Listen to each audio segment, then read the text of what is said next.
General Bei Seong-ho stood in the main command center of what used to be Seoul's subway system. 8 months ago, this had been a place where people waited for trains. Now it was the headquarters of humanity's first successful counteroffensive against an alien invasion. The walls were covered with maps showing Valkyrie positions across the globe. Red markers indicated enemy strongholds, while blue markers showed areas that human forces had recaptured. For the first time since the invasion began, there were more blue markers than red ones. "Status report," Seong-ho called out to his staff. Commander Ryu Mi-kyung stepped forward with a tablet full of data. "Our submarine fleet successfully destroyed 3 Valkyrie supply convoys this week. Captain Song Byung-hun's orbital teams have retaken the satellite control station, and Dr. Jang Eun-soo reports that the neural cascade weapon is ready for large-scale deployment." Seong-ho nodded. The neural cascade was humanity's most ambitious project yet, a weapon designed to exploit the Valkyrie's greatest strength and turn it into their greatest weakness. Dr. Eun-soo had discovered that all Valkyrie technology was connected through a biological network similar to a nervous system. This allowed them to coordinate perfectly and share information instantly across their entire fleet. But it also meant that if you could overload one part of the network, the damage would spread everywhere. "Show me the test results," Seong-ho said. Eun-soo activated a large display screen that showed video footage from the previous day's experiment. A small Valkyrie outpost had been chosen as the target for the first neural cascade test. "We hit them with a focused neural overload burst," Eun-soo explained. "Watch what happens." On the screen, the Valkyrie base looked normal at first. Then every alien soldier suddenly collapsed at the same moment. Their weapons stopped working, their vehicles shut down, and their communication systems went silent. The overload traveled through their biotech network faster than they could disconnect. Eun-soo continued. "Every Valkyrie within a 5-kilometer radius was affected, and the best part is that the effect spreads to any other Valkyrie who try to help them."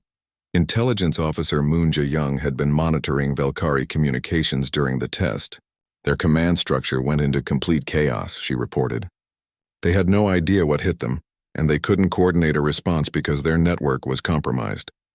This was exactly what Seong-ho had been waiting for. For months, human forces had been fighting defensive battles and small raids. Now they were ready to take back their planet. "Begin Operation Liberation," he announced.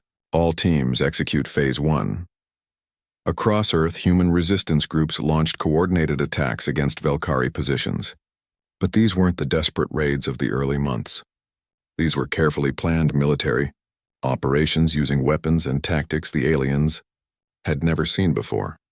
Captain Byung-hun led the assault on the Valkyrie orbital command station above Seoul. His team used captured alien ships, modified with human improvements to approach the station without being detected. "Remember, we need to take the station intact," he told his pilots over the radio.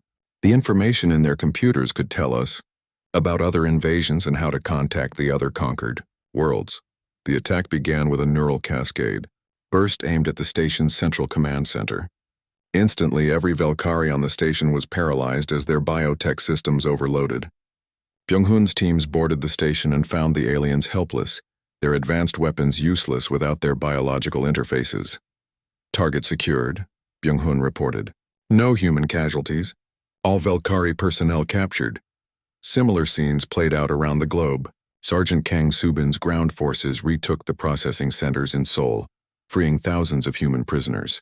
Commander Mi-kyung's submarine fleet surfaced and began bombarding Valkyrie coastal positions with their own weapons. But the most important battle was taking place in space. Pilot Han Ju-young led a squadron of modified human fighters against the main Valkyrie fleet in orbit. "This is different from fighting their patrol ships," she warned her pilots. "These are their capital ships designed for conquering entire worlds. Stay focused and trust your equipment." The human fighters approached the Valkyrie fleet using stealth technology reverse-engineered from captured alien scouts. They were invisible to Valkyrie sensors until they were close enough to strike. "All ships target the command vessel," Ju-young ordered. "Hit them with everything we've got." The neural cascade weapons fired first, sending waves of neural interference through the Valkyrie fleet. The aliens' perfect coordination shattered as their biotech networks overloaded. Ships that had moved like a single organism suddenly became individual targets, confused and unable to communicate. Human fighters swarmed through the disrupted alien formation, Firing the improved energy weapons that Lim Dongwu's teams had been perfecting for months, Valkyrie shields flickered and failed as the bioviruses corrupted their defensive systems. Direct hit on the command ship, one pilot reported. Their shields are down. Follow-up attack, Ju Young called out. Don't give them time to recover. The massive Valkyrie command ship, which had seemed invincible when it first arrived at Earth, broke apart under sustained fire from weapons built with its own technology. Debris from the alien vessel scattered across Earth's orbit like a metallic meteor shower. On the surface, Dr. Shin Wanil was coordinating the biological warfare campaign that was proving even more effective than anyone had hoped. The viruses designed to attack Valkyrie biotech had been released at strategic points around the globe, spreading through the aliens' communication networks faster than they could contain them. The infection rate is exceeding our projections, Wanil reported to General Seong-ho. Every time they try to re-establish their networks, the virus spreads to new systems. They're essentially fighting against their own technology now. This was the nightmare scenario that the Valkyrie had never experienced in 846 previous conquests. Their greatest advantage, the biological integration that made their technology so advanced, had become a vulnerability that humans could exploit. Admiral Kim, Taemin watched the battle reports flood in from his command bunker. After months of desperate survival, humanity was not just fighting back, they were winning. Global status report, he called out. North America reports 70% of Valkyrie positions captured or destroyed, one officer announced. Europe is at 65%. Asia is at 80%. Australia and South America are both above 60%. What about their space assets? Captain Byung-hun's teams have secured orbital control over most of the planet. The remaining Valkyrie ships are retreating to the outer system. Taemin allowed himself a moment of satisfaction. 6 months ago, humanity's military had been completely destroyed in 7 minutes. Now human forces were driving an alien invasion fleet away from Earth. But the most shocking development was still to come. Intelligence Officer Jae-young burst into the command center with an urgent report. Sir, we're receiving communications from other star systems, she announced breathlessly. What kind of communications? Taemin asked. Distress signals, sir, from some of the worlds the Valkyrie conquered before Earth.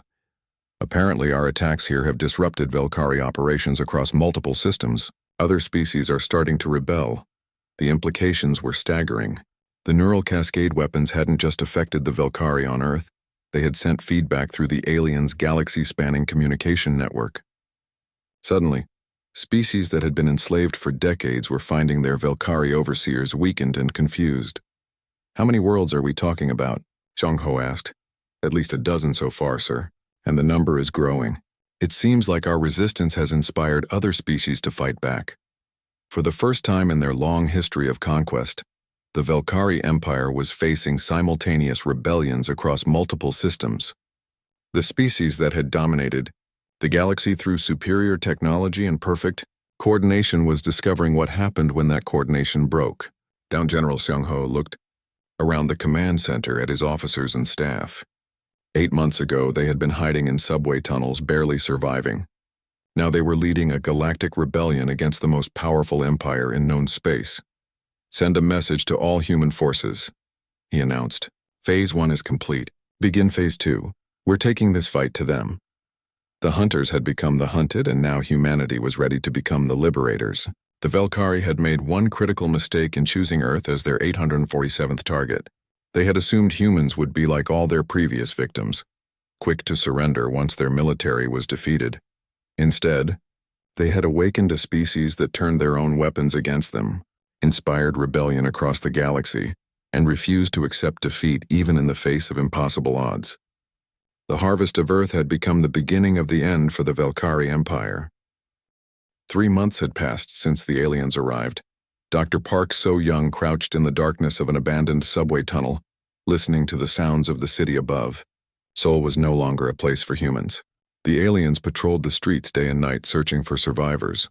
So-young had set up a hidden laboratory in the old subway maintenance rooms. Other scientists had found her over the weeks.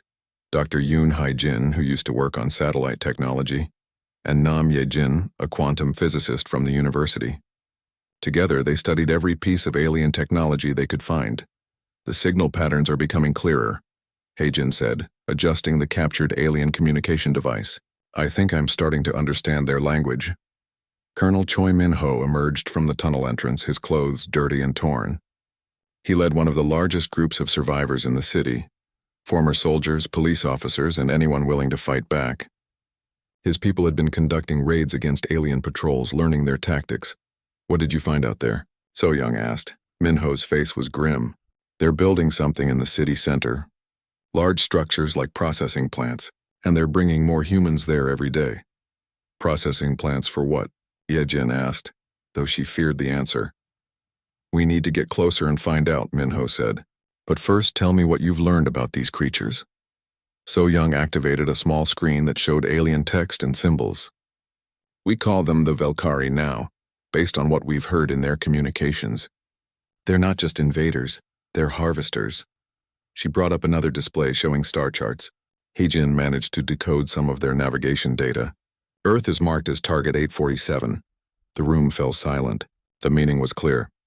You mean there were 846 other worlds before us? Min-ho asked.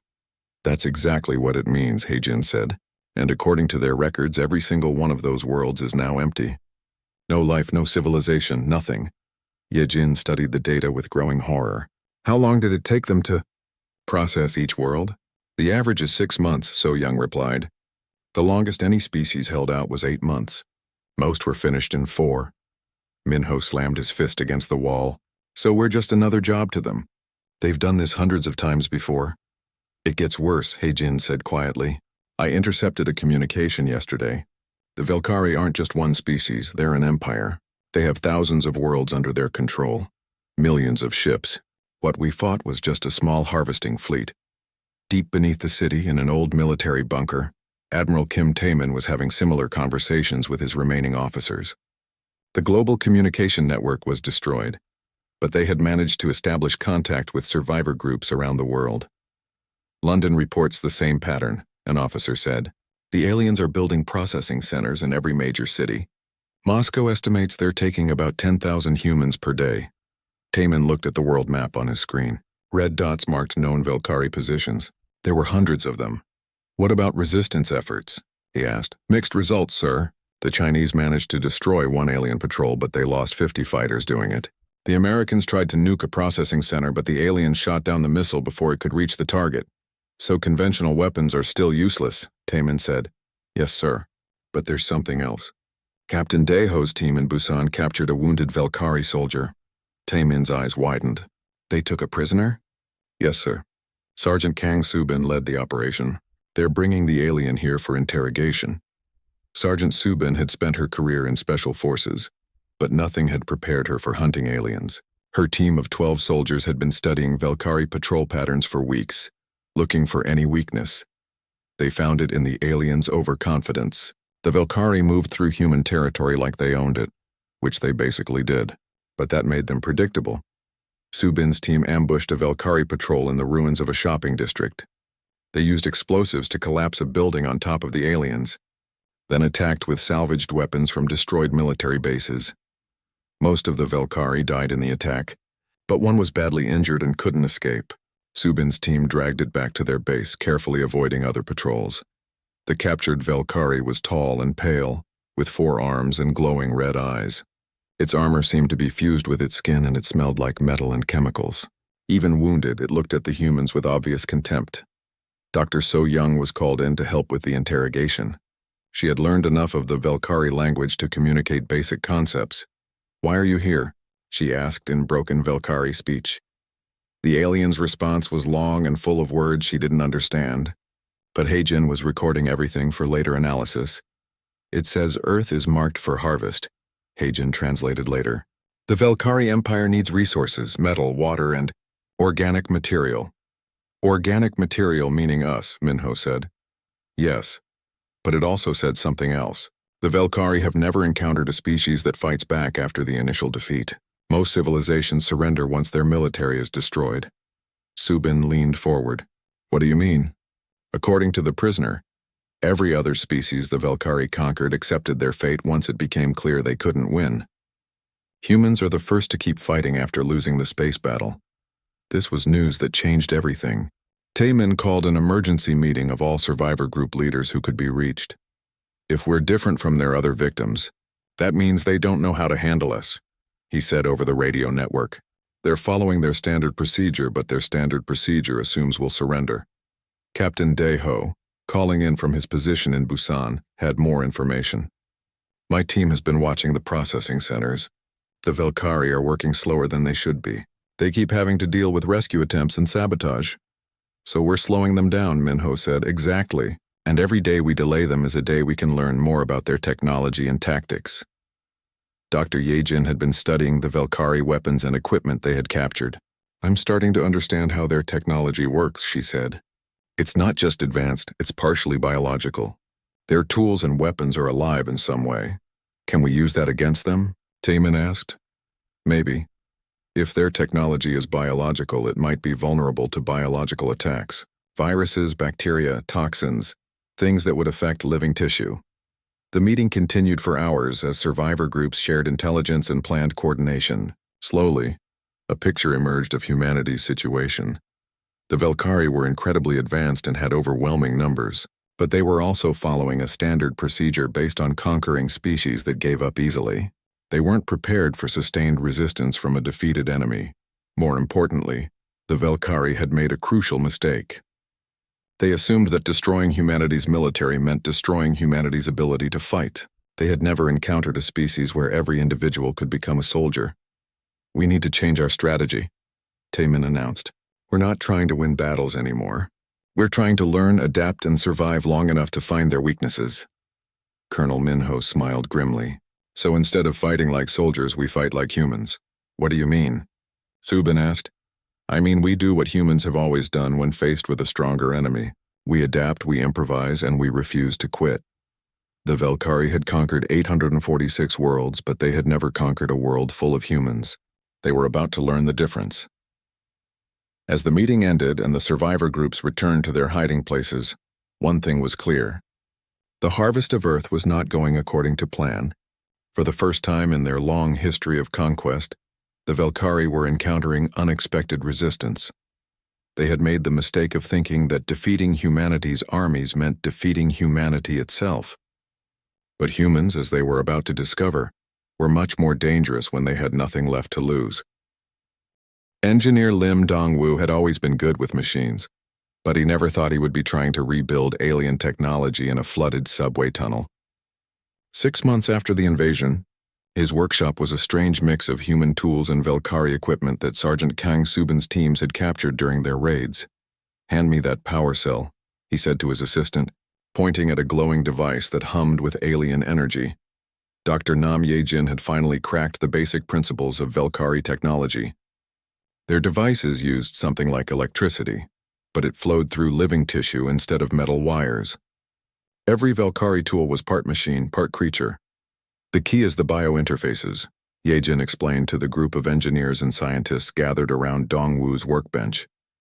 Their technology bonds with their nervous system. That's why it's so efficient, but it's also why we couldn't use it at first. So how do we make it work for humans? Asked Engineer Park Hyun-soo, who had been working on captured Valkyrie weapons. We don't, Dongwoo said with a smile. We make it better. Instead of trying to copy Valkyrie technology exactly, the human engineers had started combining alien principles with human mechanical knowledge. The result was something entirely new. Dongwoo held up a small device that looked like a Valkyrie energy weapon, but with human modifications. Where the alien version had biointerfaces that only worked with Valkyrie physiology, the human version had mechanical controls and targeting systems. It's not as elegant as their design, he admitted, but it doesn't need to bond with your brain to work.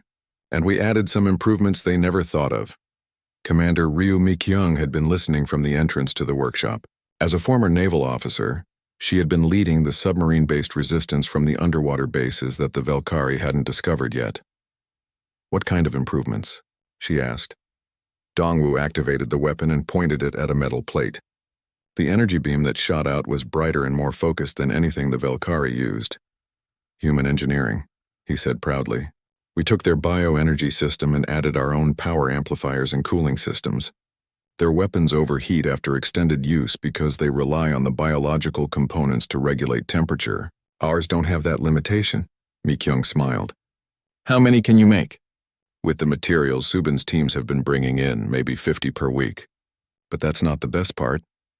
He led them to another section of the workshop where other engineers were working on larger projects. Massive Valkyrie shield generators had been torn apart and rebuilt with human components. We figured out how their defensive shields work, said Dr. Shin Won-il, the biologist who had been studying Valkyrie physiology. They project an energy field that absorbs incoming attacks. But the field is controlled by biological computers that process information the same way Valkyrie brains do. Which means? Mi-kyung asked. Which means they're vulnerable to the same things that would confuse or damage a biological brain, Won-il explained. Electrical interference, certain chemical compounds, and especially viruses designed to attack neural tissue. This was the breakthrough everyone had been waiting for. For months, human attacks had been ineffective against Valkyrie shields. Now they had a way to bring those shields down. Captain Song Byung-hun had been listening to the conversation from his position near the workshop entrance. As leader of the teams trying to retake Seoul's orbital space, he understood the implications immediately. If we can disable their shields, our weapons become effective again, he said. Exactly, Won-il replied. But it gets better. I've been studying the captured Valkyrie soldiers, and their entire technology system is integrated with their biology. If we can create a virus that targets their biotech interfaces, we can disrupt everything they use. Weapons, communications, life support, everything. Mi-kyung looked around the workshop at the modified alien technology and the teams of humans working to understand and improve it. How long until we can field test these improvements? The weapons are ready now, Dongwoo said. The shield disruptors need another week. And Won-il's biovirus needs at least a month of testing to make sure it only affects Valkyrie technology. Then we start small, Mi-kyung decided. Byung-hun, pick a target for the first test. Pilot Han Ju-young had been waiting for this moment. As one of the few fighter pilots to survive the initial invasion, she had been working with the engineers to develop new tactics for fighting Valkyrie ships. I have a target in mind, Byung-hun said. There's a small Valkyrie patrol ship that passes over the harbor district every 3 days. It's isolated from the main fleet, and if we hit it with everything we've got, we can test all our new weapons at once.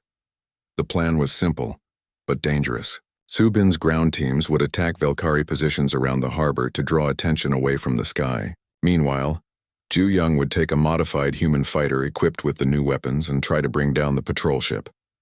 3 days later, everything went according to plan. Subin's teams hit Valkyrie checkpoints with the new energy weapons, causing chaos on the ground. The patrol ship moved to investigate, just as Byung-hun had predicted. Ju-young's fighter rose from its hiding place in the ruins of the airport. Her ship looked like a standard human fighter, but it was equipped with captured Valkyrie engines and the new shield-disrupting weapons.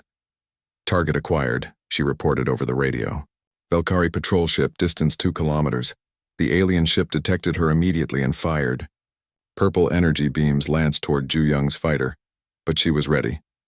The Valkyrie engines allowed her to move faster and turn sharper than any human pilot had ever done before. Firing shield. Disruptor, she announced. The new weapon sent a focused burst of neural interference toward the Valkyrie ship. For a moment, nothing happened. Then the alien vessel's shields flickered and disappeared. Direct hit. Their shields are down, Ju-young shouted. She followed up immediately with the modified energy weapons. The enhanced beams tore through the Valkyrie ship's hull like it was made of paper. The alien vessel spun out of control and crashed into the harbor. On the ground, Subin's teams watched in amazement as debris from the destroyed Valkyrie ship rained down around them. For the first time since the invasion began, humans had shot down an alien ship in fair combat. Did you see that? One of Subin's soldiers asked over the radio. We actually killed one of their ships.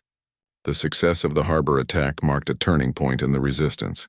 Within weeks, Dongwoo's workshops were producing hundreds of the new weapons. Mi-kyung's submarine fleet became mobile strike platforms, attacking Valkyrie positions and disappearing back into the ocean depths that the aliens still couldn't effectively patrol. But the real game-changer came when Dr. Won-il completed his biovirus project. The first field test was conducted against a Valkyrie processing center in what used to be downtown Seoul. Subin's teams infiltrated the facility and released the virus into the air circulation system. Within minutes, every piece of Valkyrie technology in the building began malfunctioning. Weapons stopped firing, Communication systems went silent, and life support systems failed. The Velkari soldiers inside the facility were helpless as their technology-dependent equipment abandoned them. For the first time, humans fought aliens on equal terms and won. "The virus works better than we hoped," Wanil reported after analyzing the results. "It doesn't just disrupt their technology. It creates a feedback loop that spreads to other Velkari systems through their communication networks." Intelligence. Officer Moon Jae-young had been monitoring Velkari communications during the attack. "Their response patterns are changing," she reported.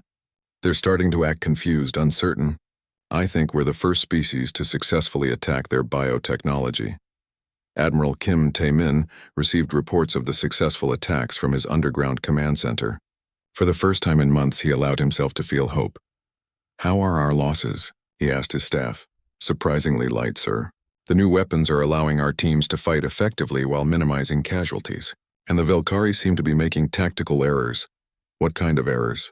"They're responding to our attacks with standard procedures designed for overwhelming technologically inferior enemies." "But we're not technologically inferior anymore. We're using their own technology against them and they don't know how to adapt." This was the crucial difference between humans and the 846 species the Velkari had conquered before. Other civilizations had tried to fight the aliens with their existing technology and failed. Humans had stolen alien technology, improved it, and turned it into weapons the Velkari had never faced before. 8 months after the invasion began, the impossible was happening. Humanity was not just surviving, they were fighting back effectively. Velkari casualties were mounting for the first time in their long history of conquest. The hunters had become the hunted, and they didn't know how to handle it. For a species that had dominated the galaxy for millennia, the concept of sustained resistance was completely foreign. But humans were just getting started. They had learned to fight with Velkari weapons, and now they were learning to think like Velkari strategists. The next phase of the war would prove that humanity's greatest strength wasn't their technology. It was their refusal to accept defeat. Captain Lee Daeho stared at the display screen in disbelief. The coffee in his hand had gone cold hours ago, but he couldn't remember when he last took a sip. The numbers on the screen kept changing, but they all told the same impossible story. "Sir, you need to see this," said Technician Oh Ji-won from her station across the bridge. Her voice shook slightly. "The signals are getting stronger." Daeho walked over to Ji-won's workstation on the orbital defense platform called Aegis. For 3 days, she had been tracking strange energy readings from deep space. At first, they thought it might be a solar storm or equipment failure. Now they knew better. "Show me," Daeho said. Ji-won pointed at her screen. "These energy signatures are massive. Whatever is coming toward us is bigger than anything we've ever built, and there are dozens of them." Down on Earth, Dr. Park So-young was having the same conversation with her research team. As the lead scientist studying space signals, she had been working with the orbital stations to understand what they were seeing. "The pattern is too organized to be natural," So-young told her assistant. "This looks like a fleet of ships, but they're enormous. Each one is the size of a small city." Admiral Kim Tae-min received the reports at Earth Defense Command headquarters. He had spent 30 years in the military, fighting in small conflicts around Earth and its colonies. Nothing had prepared him for this moment. "How long until they reach us?" he asked his staff. "At their current speed, 6 hours, sir," came the reply. Taemin looked around the room at his officers. Earth had never faced an alien threat before. Their weapons were designed for fighting other humans, not unknown enemies from space. But they would have to try. "Send the alert to all stations. Prepare every ship we have," he ordered. 6 hours later, the first alien vessels appeared at the edge of Earth's solar system. They came out of hyperspace like ghosts becoming solid. The ships were unlike anything humans had imagined. They looked alive somehow, with smooth curves and surfaces that seemed to shift and flow like liquid metal. Captain Daeho watched from the bridge of Aegis as the alien fleet approached. There were 47 ships, each one dwarfing the largest human vessel. They moved in perfect formation, ignoring all attempts at communication. "Sir, Admiral Taemin is ordering all platforms to open fire," Ji-won reported. "Understood. All weapons fire at will," Daeho commanded. The battle lasted exactly 7 minutes. Human missiles exploded harmlessly against invisible barriers around the alien ships. Energy weapons were absorbed or deflected. Nuclear warheads, humanity's most powerful weapons, barely scratched the alien hulls. In response, the aliens fired once. Beams of purple light lanced out from the alien ships. Where they touched human vessels, metal simply vanished. The defense platform Guardian disappeared in a flash of light. The battleship Victory broke apart like a toy. One by one, humanity's proud fleet was erased from existence. Daeho watched in horror as his fellow captains died. The aliens weren't just destroying ships, they were testing human capabilities. Each attack was precise, calculated. They wanted to know what humans could do before they finished them off. Evacuation pods now, Daeho shouted as alien weapons targeted Aegis. Ji-won and the other crew members ran for the escape pods. Daeho stayed behind long enough to download the platform's sensor data. If anyone survived this, they would need to know what they faced. The pod launched just as Aegis exploded behind them. Daeho watched his command burn as they fell toward Earth's atmosphere. Around him, other pods carried the few survivors of humanity's first space battle. On the surface, chaos ruled. The alien ships moved into orbit around Earth and began a methodical bombardment. They didn't target cities or military bases specifically. Instead, they hit communication centers, power plants, and transportation hubs. They were cutting humanity off from itself. Dr. So Young was in her laboratory when the first energy beam struck Seoul. The building shook, and all the lights went out. Through the window, she could see fires burning across the city. In the sky, dark shapes moved like predators circling their prey. Admiral Tae-min tried to coordinate Earth's defense from his bunker, but it was hopeless. Every time human forces gathered, the aliens destroyed them from orbit. Ground-based missiles couldn't reach the alien ships. Fighter jets were swatted down like insects. "Sir, we're getting reports from around the globe," an officer said. "New York, Moscow, Beijing, London, they're all under attack. The aliens are hitting every major city simultaneously." Taemin closed his eyes. In 30 years of military service, he had never felt so powerless. Humanity's greatest weapons were useless against this enemy. The bombardment continued for 3 days. The aliens seemed to have unlimited patience and ammunition. They methodically destroyed everything that allowed human civilization to function. Satellites, internet cables, power grids, government buildings, all of it was reduced to rubble. But something strange happened on the 4th day. The bombardment stopped. Captain Daeho, who had been hiding in the ruins of a military base, looked up at the sky. The alien ships were still there, dark shapes blocking out the stars, but they weren't firing anymore. Using an emergency radio, he managed to contact other survivors. Dr. So Young was alive, hiding in the subway tunnels under Seoul. Admiral Taemin was in his bunker, still trying to command forces that barely existed. All across Earth, small groups of humans had survived the initial assault. That's when the second phase began. Smaller ships descended from the alien fleet. These were different from the massive destroyers that had bombarded Earth. They were sleek, fast, and carried troops. The aliens were coming down to finish the job personally. The first alien soldiers that humans saw were tall and pale, with 4 arms and eyes that glowed red in the dark. They wore armor that seemed to be part of their bodies. They moved through the ruins of human cities like they owned them, but they didn't kill everyone they found. Instead, they captured humans and loaded them onto transport ships. Daeho watched from hiding as entire neighborhoods were emptied of people. The aliens were taking prisoners, but for what purpose? Dr. So Young, hidden in her underground laboratory, intercepted alien communications. She couldn't understand their language, but the signal patterns told a story. The aliens were reporting to someone. This wasn't their final destination. Earth was just another stop on a longer journey. As the first week of occupation ended, one thing became clear. The aliens didn't see humans as enemies to defeat. They saw them as resources to harvest. Earth wasn't being conquered, it was being processed. In bunkers and caves around the world, the survivors of humanity's first contact with alien life began to understand the truth. They were prey and the hunters had come to collect them. But Captain Daeho, Dr. So Young, Admiral Taemin, and thousands of other humans were still alive. The aliens had made their first mistake. They had assumed that defeating humanity's military meant defeating humanity itself. They were about to learn how wrong they were. Fleet Admiral Park Hyun-woo stood on the bridge of the UES Liberation, humanity's first interstellar warship. 1 year had passed since the Valkyrie invasion began, and now human ships traveled between the stars using technology that had once seemed like magic. Dr. Kwon Min-ji's breakthrough in faster-than-light travel had changed everything. By studying captured Velkari hyperspace engines and combining them with human engineering, she had created something the aliens never expected, ships that could travel faster than their own. "Admiral, we're receiving the final status reports from Earth," reported Communications Officer Li Yu-jin from her station. "Go ahead," Hyun-woo said. "All Velkari forces have been eliminated or captured. The planet is completely under human control. General Bae Seong-ho reports that reconstruction efforts are ahead of schedule." Hyun-woo nodded. Earth's liberation had taken 8 months, but humanity hadn't stopped there. Once they learned to build interstellar ships, they immediately began planning to take the fight to the Velkari homeworld.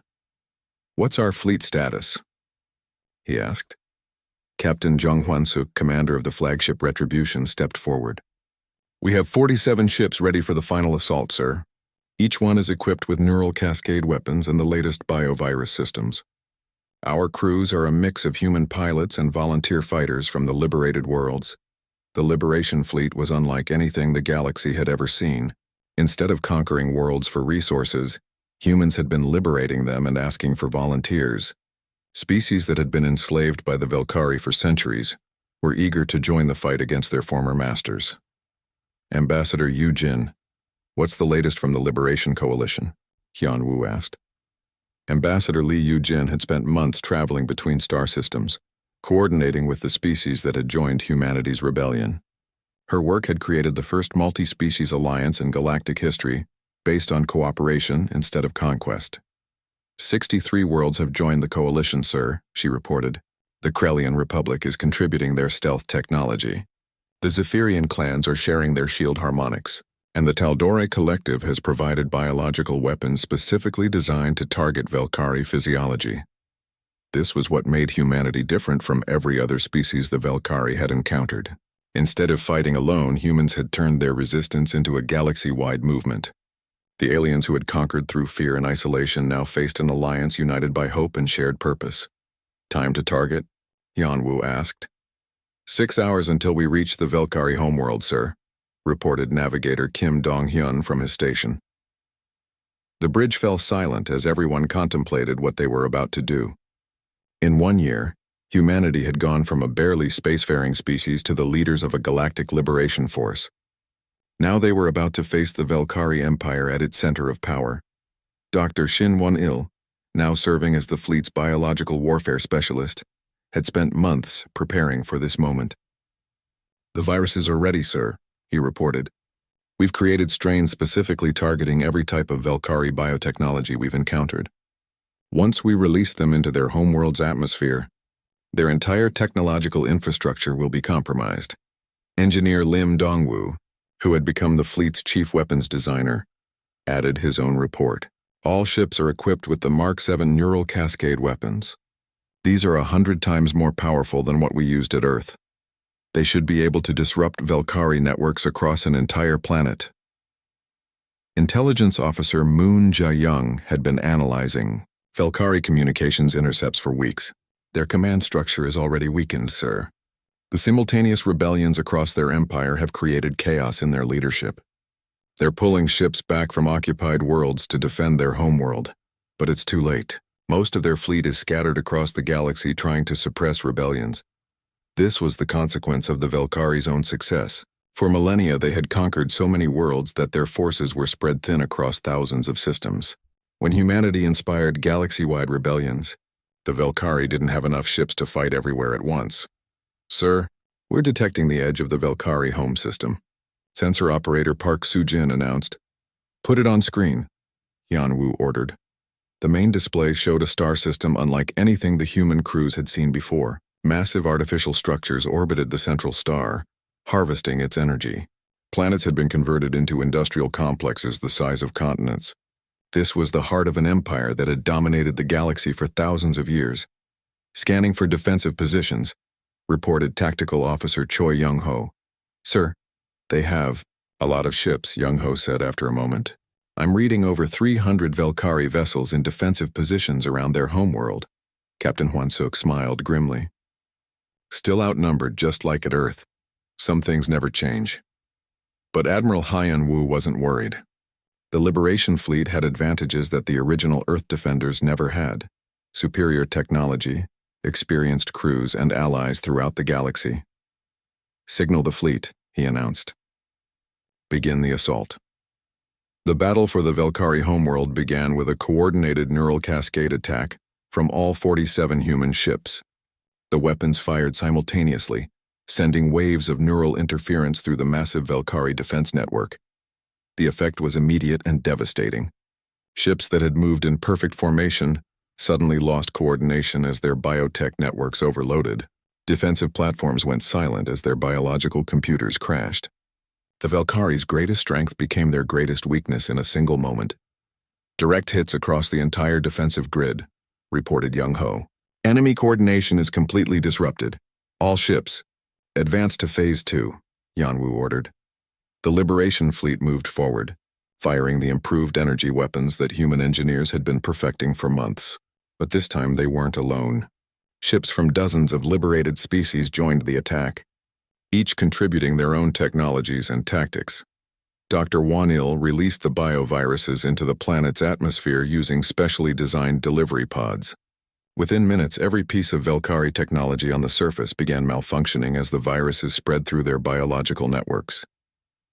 "Surface defenses are going offline," reported Jia Young. "The viruses are working faster than projected. The entire planet's technological infrastructure is collapsing." On the surface of the Velkari homeworld, something unprecedented was happening. For the first time in their history, the galaxy's apex predators were facing the possibility of defeat. Velkari leaders who had never experienced fear were suddenly helpless as their technology abandoned them. Ships crashed as their biological guidance systems failed. Weapons stopped working as their neural interfaces overloaded. Communication networks went silent as the viruses corrupted their biotech foundations. "Sir, we're receiving a transmission from the planet's surface," Yujin announced. "Put it through," Hyunwoo said. The voice that came through the speakers spoke in broken human language, clearly translated by emergency systems. "This is High Commander Veltar of the Velkari Empire. We request terms for surrender." The bridge fell completely silent. No one had ever heard of the Velkari asking for surrender terms. In their 846 previous conquests, they had always been the ones demanding submission. Ambassador Yu Jin stepped forward. "Admiral, permission to respond?" Hyunwoo nodded. This was the moment that would define the future of the galaxy. "High Commander Veltar," Yu Jin said clearly. "This is Ambassador Lee Yu Jin of the Liberation Coalition. Your empire is finished. Your fleets are scattered. Your subject worlds are in rebellion and your homeworld is defenseless. But we are not here for conquest. We are here to offer you the same choice you never gave your victims: surrender and live under occupation, or face complete destruction."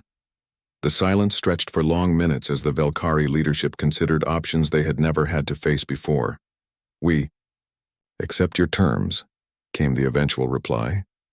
Admiral Hyunwoo looked around the bridge at his crew, humans who 1 year ago had been fighting for survival in subway tunnels, now accepting the surrender of a galactic empire. "Signal all coalition forces," he announced. "The war is over. Begin humanitarian operations on the surface." 5 years later, Ambassador Yujin stood in the Great Assembly Hall of the new Galactic Federation. Representatives from hundreds of worlds gathered to celebrate the 5th anniversary of liberation from Velkari rule. The former Velkari homeworld had been transformed into the Federation's capital, a symbol of how cooperation could replace conquest. The Velkari themselves had become productive members of galactic society, their advanced biological technology now used for healing instead of harvesting. The greatest victory, Yujin told the assembled delegates, was not military or technological. It was proving that no species, no matter how advanced or powerful, has the right to dominate others. The galaxy belongs to all of us, and together we can achieve more than any empire ever could. In the audience, many of the humans who had fought in the resistance smiled as they remembered the early days. Captain Daeho, now an admiral in the Federation Navy, Dr. So Young, who led the Federation's Scientific Council, General Seong Ho, who commanded the peacekeeping forces that protected liberated worlds,